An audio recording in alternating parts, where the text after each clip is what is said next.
हरिओम विद्यार्थी मित्रों, पाठ 1 पत्र एवं डायरी जो मैंने आपको समझाया था, उसके बाद उसका अभ्यास और स्वाध्याय है। उसमें अभ्यास में पत्र लेखन लिखना है जो हमारे यहाँ पे आगे दिए हुए हैं, उनमें से देखकर आपको लिखना है। और अब आगे में पाठ 2 कच्छ की सेर। तो यहाँ पे जो पाठ 2 है कच्छ की सेर, उसका ये पेज नंबर है 11। तो यहाँ पे पाठ 2 है कच्छ की सेर, उसके लेखक हैं श्री हरेश ढोलकिया। याद रखना विद्यार्थी मित्रों, एग्जाम में पूछा जा सकता है कि कच्छ की सेर जो पाठ है उसके लेखक कौन है। तो उसके लेखक का नाम है श्री हरेश ढोलकिया। कच्छ के निवासी है। ये कहाँ के निवासी हैं? निवासी यानी कि वहाँ के रहने वाले हैं। कच्छ निवासी हरेश ढोलकिया क्या थे? अध्यापक थे। एक अध्यापक थे। शिक्षकत्व अपनी पहचान बन गई है। पूर्व राष्ट्रपति श्री एपीजे अब्दुल कलाम के बहुचर्चित पुस्तक का अपने गुजराती भाषा में अनुवाद अगन पग शीर्षक से किया है। शिक्षण कार्यों के आपके अनुभव, संशोधनात्मक लेखन कार्य तथा पत्रकारित्व आपके लेखन के क्षेत्र हैं। कच्छ मित्र में आप सुरखाब स्तंभ अंतर्गत लिखते हैं। आपका सर्जन कार्य अंगदनों पग 400% आनंद तथा शिक्षण संबंधी गुजराती साहित्य लोकप्रिय हैं। प्रस्तुत इकाई में आपके कच्छ का परिचय का प्रयास किया है, जिसमें कच्छ एवं इर्द गिर्द के दर्शनीय स्थानों का परिचय कराया है। इस इकाई में अपनी संस्कृति का आदर, अपनी विरासत का संरक्षण, देश प्रेम आदि मूल्यों को विकसित किया गया है। यहाँ आपकी रचना कच्छ यात्रा का भावानुवाद प्रस्तुत किया गया है। जैसे कि यहाँ पे विशाल भारत में अनेक दर्शनीय प्रांत हैं, सबका अपना महत्व एवं सौंदर्य है।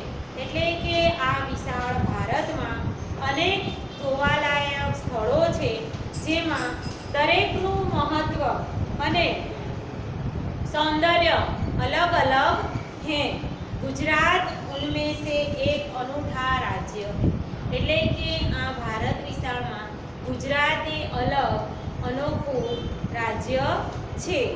गुजरात का एक विशिष्ट जिला है।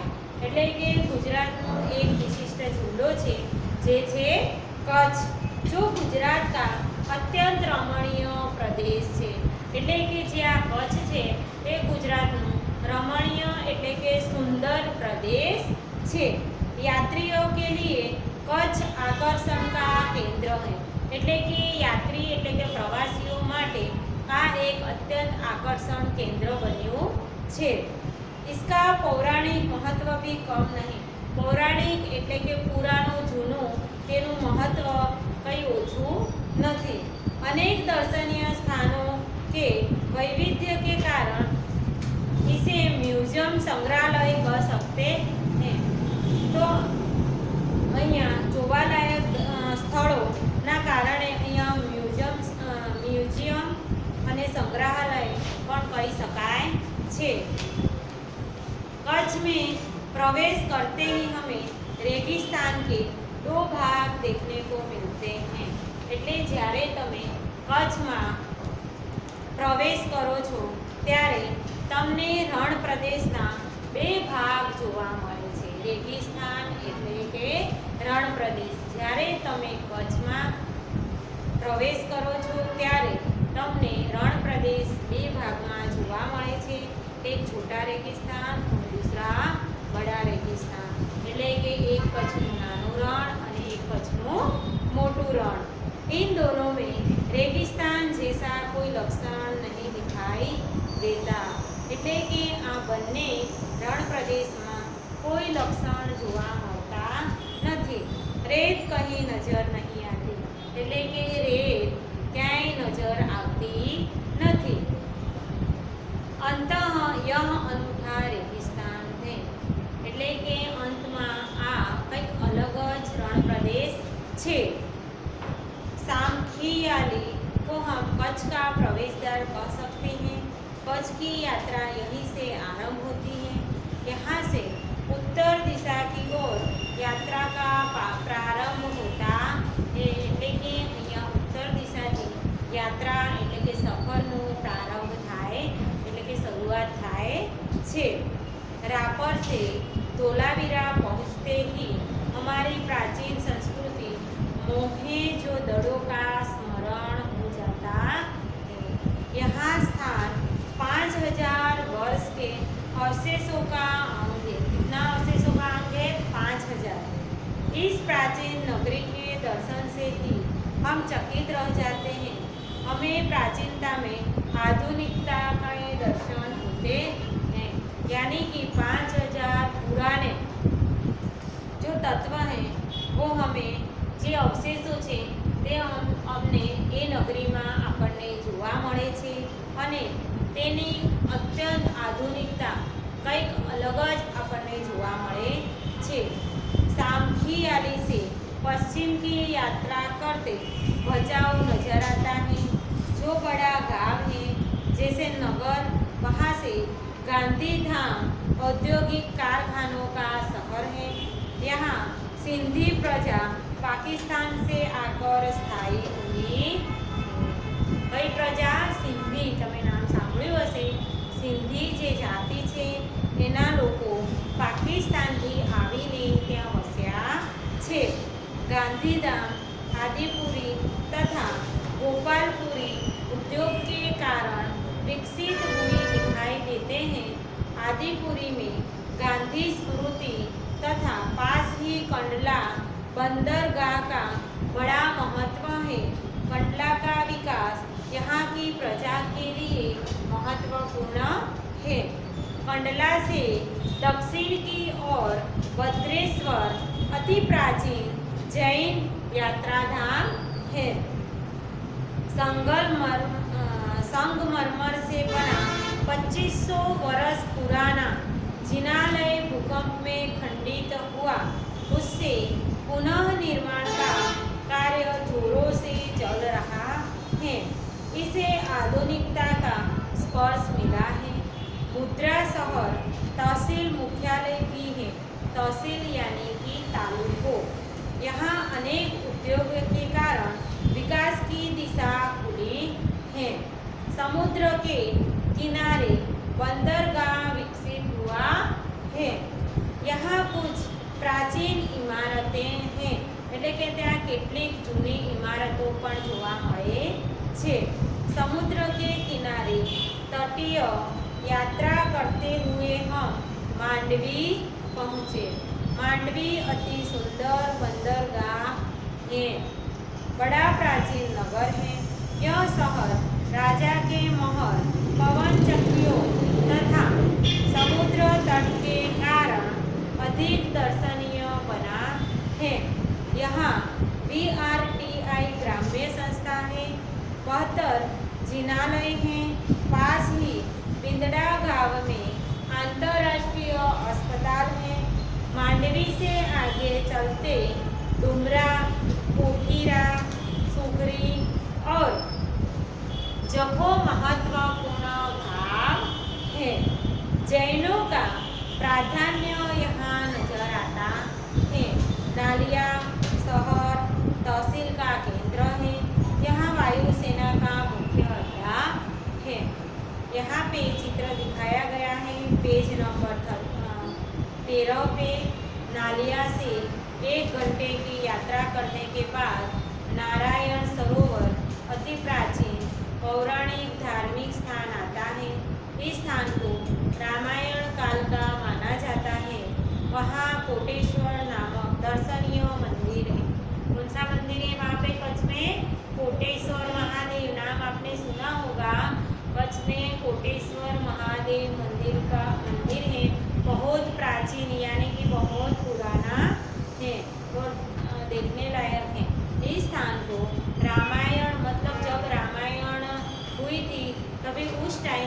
मंदिर वहाँ पे है। जैसे जहाँ से रावण गुजरा था, यानी कि उस मंदिर के आगे से रावण वहाँ से निकला था। यह पूरे भारत का प्राचीन स्थान माना जाता है। सूर्योदय और सूर्यास्त दर्शन यहाँ का बड़ा आकर्षण है। नारायण सरोवर से आगे की यात्रा में लखपत आता है, जो अति प्राचीन स्थल है। गुरु नानक की चरण रज से पावन इस भूमि पर गुरुद्वारा है। इस समय का समृद्ध शहर आज जीर्णावस्था में होते हुए भी दर्शनीय है।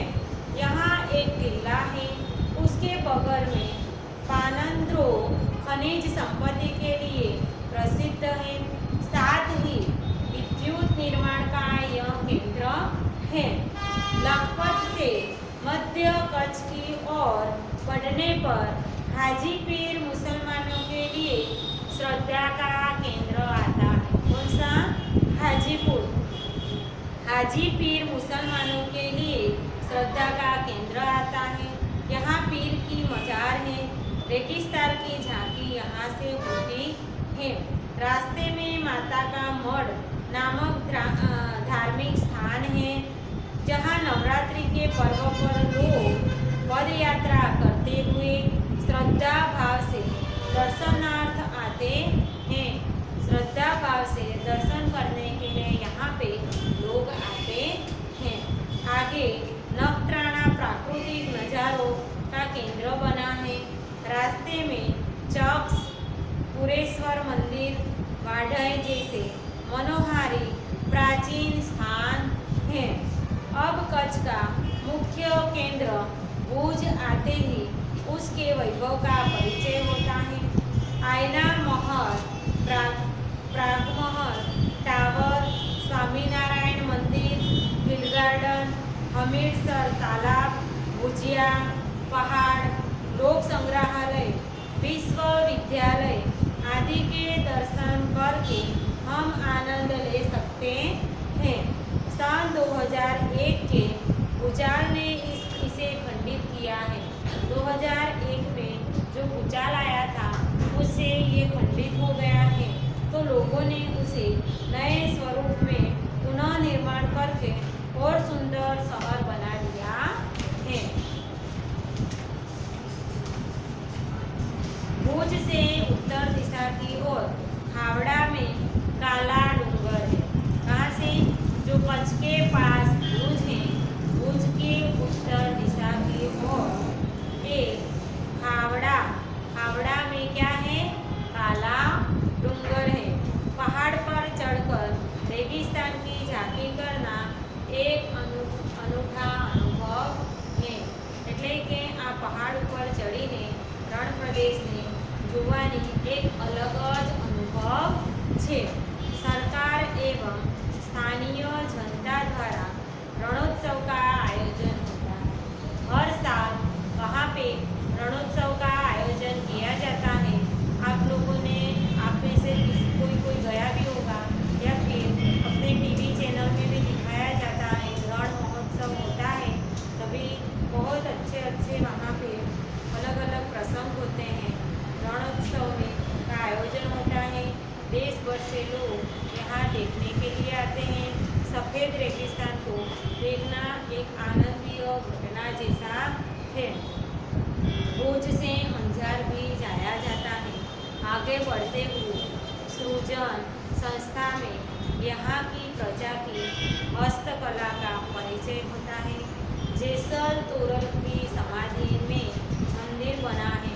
आपने देखा होगा, नाम सुना होगा, कच्छ में जेसल तोरल की समाधि भी है जो हमको देखने को मिलती है। वहाँ पे स्पेशल लोग जेसल तोरल की समाधि देखने के लिए जाते हैं। तो यहाँ पे जेसल तोरल की स्मृति में उनकी याद में एक मंदिर बनाया गया है जो ऐतिहासिक स्थान है। यहाँ से आदिपुर तथा गांधी धाम भी जा सकते हैं। सूरजबारी नामक स्थान से हमारी कच्छ यात्रा पूर्ण होती है। कहाँ से? सूरजबारी नामનું જે સ્થાન છે ત્યાં અમારી યાત્રા પૂરી થાય છે। जो अविस्मरणीय स्मृतियाँ छोड़ जाती हैं એટલે કે જે ભૂલી નહીં શકાય તેવી યાદો અહીંયા छोड़ जाती है એટલે કે મૂકી જાય છે। कहा जाता है कच्छ नहीं देखा तो कुछ नहीं देखा।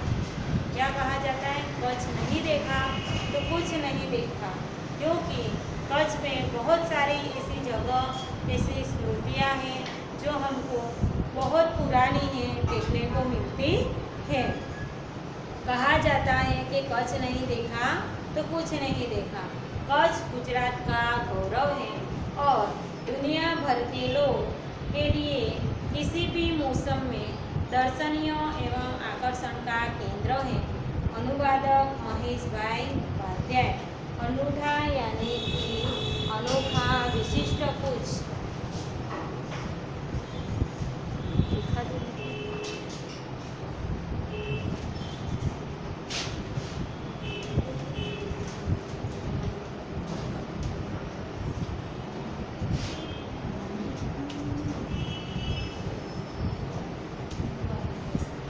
अनूठा यानी कि अनोखा,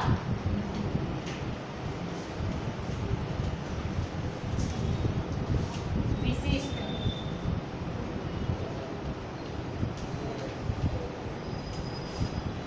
अनोखा यानी कि विशिष्ट। रेगिस्तान,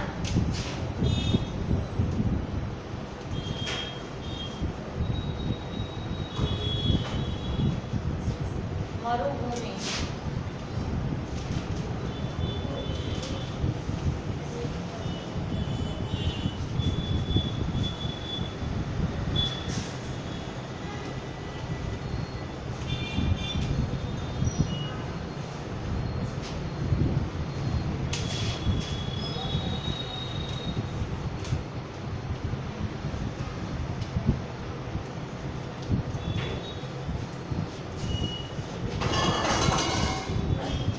मजार यानी कि दरगाह,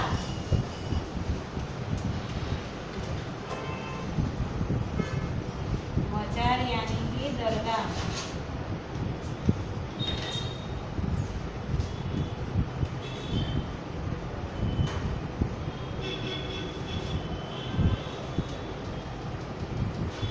भूचाल यानी कि भूकंप।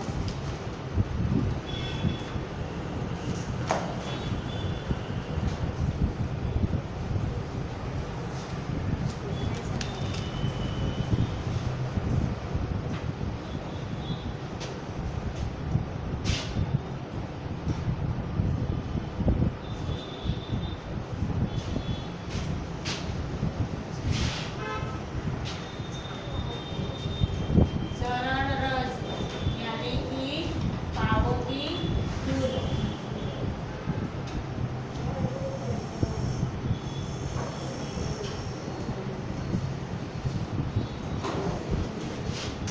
चरण रज यानी कि पावों की धूल। मनोहारी,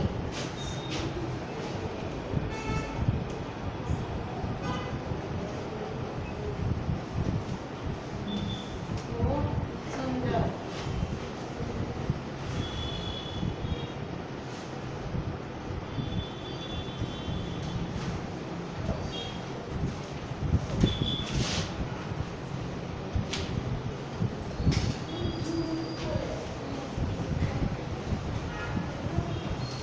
स्थायी तो कायमी, पुनः तो फिर से।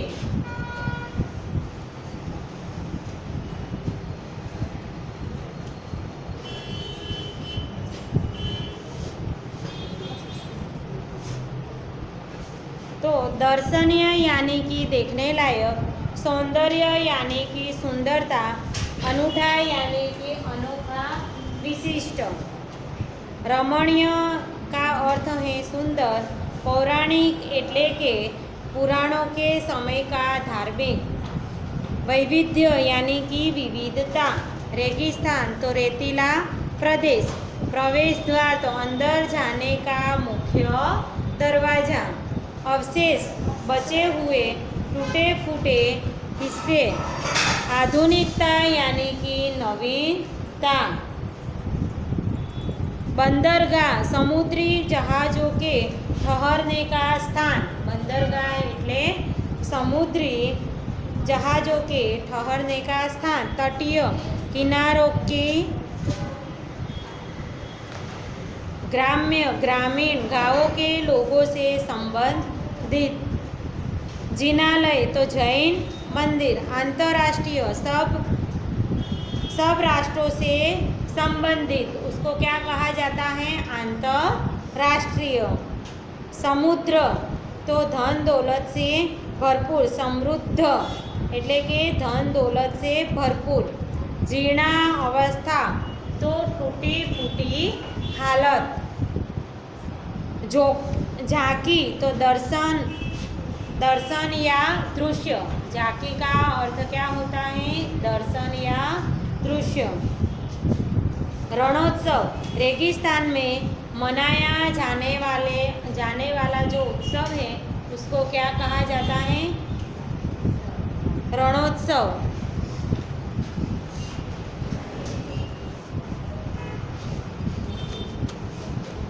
यहाँ पे कच्छ की सैर यानी कि सफर यात्रा, तो यहाँ पे कच्छ की यात्रा की है, इसके बारे में इस इकाई में बताया गया है।